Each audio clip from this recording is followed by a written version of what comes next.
এর মাঝে অনেকে আছি বাইকার যারা হচ্ছে বাইক সম্পর্কিত বিভিন্ন টুকটাক প্রশ্ন নিয়ে বিভিন্ন জায়গায় জিজ্ঞাসাবাদ করে থাকি। সো টুকটাক সেই সমস্ত খুঁটিনাটি প্রশ্নের উত্তর নিয়ে হচ্ছে আজকে আমার ভিডিও। তো আজকে আমি চেষ্টা করব বাইকারদের কমন কিছু প্রশ্নের উত্তর দিতে, এবং সেই প্রশ্নগুলো হচ্ছে যে এমন হতে পারে যে প্রত্যেকটা বাইকারেরই আমার এই প্রশ্নের উত্তরগুলো থেকে যে কোনো দুই একটা প্রশ্নের উত্তর অনেকের সাথে মিলতে পারে। সো আজকে ভিডিওটা খুবই ইন্টারেস্টিং হতে চলেছে, তো চলুন ভিডিওটা শুরু করি।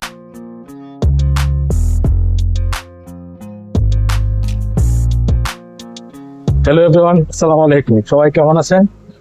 আশা করছি সবাই অনেক ভালো আছেন। আর আজকে নতুন একটা ভিডিওতে আপনার সবাইকে জানাই স্বাগতম, নতুন একটা ভিউ থেকে। আশা করছি এই ধরনের ভিউ আপনাদের ভালো লাগবে, কারণ এই ধরনের ভিউ এটাকে বলা হয় পিওভি স্টাইলের ভিউ। এই ভিউতে আমি কখনো আগে ভিডিও করি নাই, আর আজকে যেহেতু হেলমেট পরে বের হই নাই, সেহেতু আসলে হেলমেটের মধ্যে মাউন্ট করা সম্ভব হচ্ছিল না, তাই বুদ্ধি করে আসলে এই মাউন্টটা করলাম। আর এই মাউন্টেতে ভিডিও কেমন লাগতেছে সেটা অবশ্যই ভিডিও কমেন্টে জানাবেন। কিউএনএ টাইপের ভিডিও হচ্ছে আজকে। তো নর্মালি বাইকাররা যে ধরনের প্রশ্নগুলো করে থাকে, আমি আজকে সেই ধরনের প্রশ্নগুলোর উত্তর দেওয়ার চেষ্টা করব এই ভিডিওতে। আশা করি এই ভিডিওটা বাইক সম্পর্কিত যারা আছেন বা বাইক পছন্দ করেন, বাইক ভালোবাসেন, বাইক রাইড করেন, টুকটাক সবার সাথেই মিলতে পারে এই প্রশ্নগুলোর উত্তর। এর থেকে হয়তো একটা প্রশ্নের উত্তর আপনার সাথেও মিলে যেতে পারে। তো সেই জন্য আজকে ভিডিওটা কন্টিনিউ করতে থাকুন। আশা করি আপনার দুই একটা প্রশ্নের উত্তর এই ভিডিও থেকে পেয়ে যাবেন। ম্যাক্সিমাম বাইকাররাই প্রথমে যে প্রশ্নটা করে থাকে সেটা হচ্ছে, আমার লাইফের প্রথম বাইক কোনটা হওয়া উচিত? একটা বাইক কিনতে যাবো, প্রথম জীবনের বাইক কিনবো, সেই বাইকটা আসলে কোনটা হওয়া উচিত? তো এই প্রশ্নের উত্তর যদি দিতে হয়, তাহলে প্রথমে যে উত্তর দিতে হবে সেটা হচ্ছে, আপনি সবসময় প্রথম বাইক হিসাবে আপনি একটি হালকা পাতলা এবং নর্মাল একটা বাইক পছন্দ করবেন। কারণ যে বাইকটা আপনি জীবনের প্রথম রাইড করবেন, প্রথম চালাবেন, সেই বাইকটা কিন্তু একটু কমফোর্টেবল হওয়া উচিত। কিন্তু ভারী বা পর্যায়িত বাইক আপনি জীবনের প্রথম বাইক হিসেবে গ্রহণ করবেন না। অবশ্যই আপনি প্রথম বাইকটা একটু হালকা পাতলা দিক যেমন 100 থেকে 150 মধ্যে ইউজ করবেন। দেন আপনি যদি ওই বাইকটা থেকে ইউজ করতে করতে ইউজ টু হয়ে যান, তখন আপনি এর চাইতে ভারী এবং বড় কোনো বাইক ইউজ করবেন। দুই নম্বর সবচেয়ে কমন প্রশ্ন হচ্ছে, লং ট্যুরের জন্য কোন বাইকটা সবচেয়ে ভালো? আসলে লং ট্যুরের জন্য প্রেফারেবল ভাবে ওইভাবে নির্দিষ্ট করে কোনো বাইক ভালো বা খারাপ এরকম বলা যাবে না। যার কাছে যে বাইকটা ভালো লাগে সেটাই ভালো আসলে।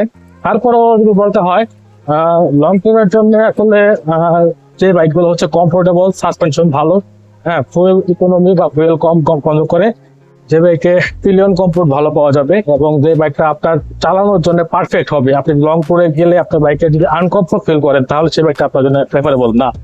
যে কেউ যে কোনো ধরনের বাইক দিয়ে লং ট্যুর দিতে পারে, তবে সেটা ডিপেন্ড করে রাইডারের উপর।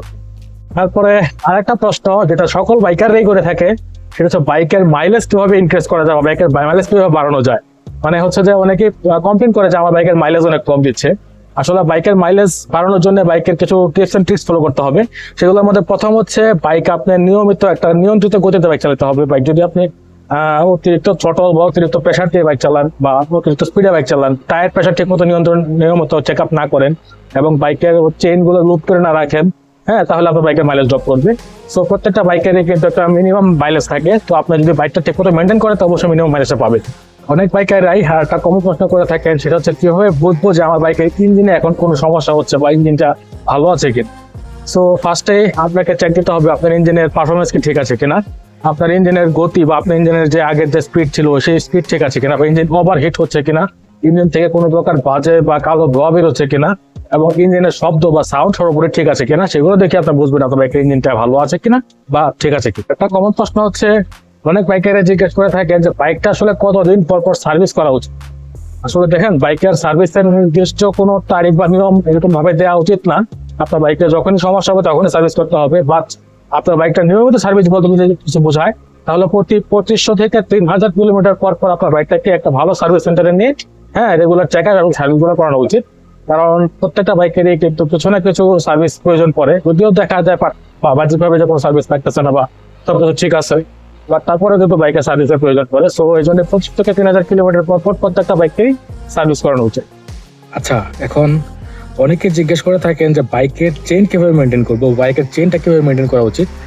আসলে বাইকের চেইনটা হচ্ছে প্রতি 500 থেকে 700 কিলোমিটার রাইড করার পরে বাইকের চেইনটা ভালোভাবে ক্লিন করবেন, এবং হচ্ছে ক্লিন করার পর এবং ভালোভাবে লুপ করতে হবে। যে কোনো ধরনের লুপ ইউজ করতে পারেন, সেক্ষেত্রে গ্যারোল ইউজ করতে পারেন, অথবা বাজারে চেইন লুপ কিনতে পাওয়া যায়, সেই চেইন লুপ ইউজ করতে পারেন। তো চেইন লিভ অথবা গিয়ার অয়েল ইউজ করে বাইকটা লুপ করতে হবে এবং বাইকের চেইনের যে টেন্সড মানে কতটুকু টাইট বা লুজ আছে সেটা চেক করতে হবে এবং টাইট বা লুজ থাকে সেটাকে অ্যাডজাস্ট করতে হবে। এভাবে করে বাইকের চেইনটাকে আপনার নিয়মিত জায়গার মাধ্যমে ঠিক মতনে মেনটেন করতে পারবে।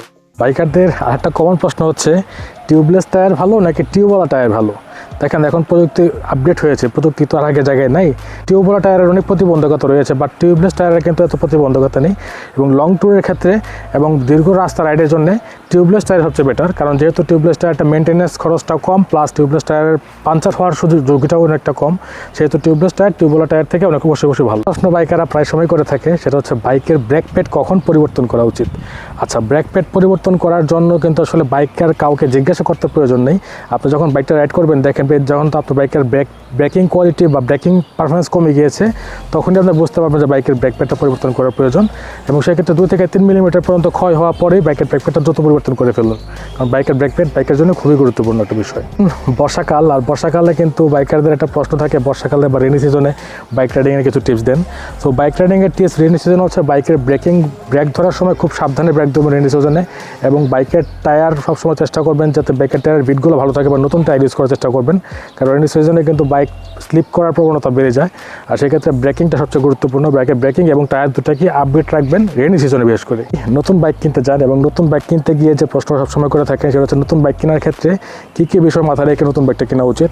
আসলে দেখেন, নতুন বাইক কেনার জন্য হচ্ছে আপনার পারফরমেন্স বা আপনার ইচ্ছাটাই বড় কথা, আপনি কোন বাইকটা পছন্দ করতেছেন এবং আপনার সাথে কোন বাইকটা যাচ্ছে। হ্যাঁ, আর ব্যাপার হচ্ছে নতুন বাইক কেনার সময় আপনার অবশ্যই খেয়াল রাখতে হবে বাইকের রিসেল ভ্যালু কীরকম আছে। কারণ নতুন বাইক কিনবে আপনি বিক্রি করবেন এক সময় তো সে বাইকটার রিসেল ভ্যালু কীরকম আছে সেটাও খেয়াল রাখতে হবে এবং বাইকটা কেনার সময় অবশ্যই বাইকের সার্ভিস এবং স্পেয়ার পার্টস কীরকমভাবে পাওয়া যায়, বাইকের স্পেয়ার পার্টসগুলো কি অ্যাভেলেবল কিনা, সব জায়গাতে সস্তায় পাওয়া যায় কিনা বা কম টাকায় পাওয়া যায় কিনা, সেই ব্যাপারগুলো খেয়াল রাখতে হবে। কারণ নতুন বাইক কিনলে আপনার অবশ্যই সার্ভিস করতে হবে, আর সার্ভিস করাতে গেলে সার্ভিসিংয়ের স্পেয়ার পার্টসগুলো আপনার প্রয়োজন পড়বে।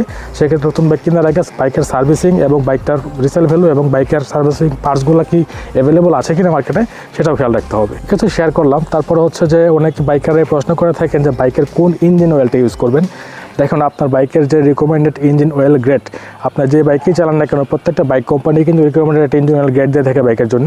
সেই রিকমেন্ডেড ইঞ্জিন অয়েল গ্রেডটা ম্যানুয়ালি বা ম্যানুয়াল বুকে থাকবে, সেটা আপনি ফলো করবেন। অথবা আপনি যদি না জেনে থাকেন অনলাইনে সার্চ দিলে তো পেয়ে যাবেন আপনার বাইকের রিকমেন্ডেড ইঞ্জিন অয়েল গ্রেড কোনটা। এবং সেক্ষেত্রে আপনি মিনারেল অথবা সিনথেটিক যে কোনো ইঞ্জিন অয়েল ব্যবহার করতে পারেন, তবে খেয়াল রাখবেন সেই ইঞ্জিন অয়েলটা যেন অবশ্যই অরিজিনাল এবং অথেন্টিক হয়। সো এই ছিল আজকের আমার ছোট্ট ভিডিও এবং কিছু টিপস অ্যান্ড ট্রিক্স শেয়ার করে এবং বলতে পারেন এটা কিউএনএ ভিডিও। সো এই ভিডিওতে আমি চেষ্টা করেছি বাইকারদের নর্মালি যে সমস্ত প্রশ্নগুলো থাকে সেগুলো উত্তর দেওয়া। সো এর মধ্যে অনেক প্রশ্ন হয়তো মিসিং হতে পারে এবং অনেক প্রশ্ন অনেকের জন্য গুরুত্বপূর্ণ হতে পারে। সো ভিডিওটা যদি ভালো লেগে থাকে তাহলে আমার ভিডিওতে একটা ছোট্ট করে লাইক দিয়ে যাবেন। যদি ইউটিউব চ্যানেল থেকে দেখা থাকেন তাহলে অবশ্যই সাবস্ক্রাইব করবেন। সবাইকে ধন্যবাদ জানিয়ে আজকের ভিডিওটা এখানে শেষ করছি। আল্লাহ হাফেজ।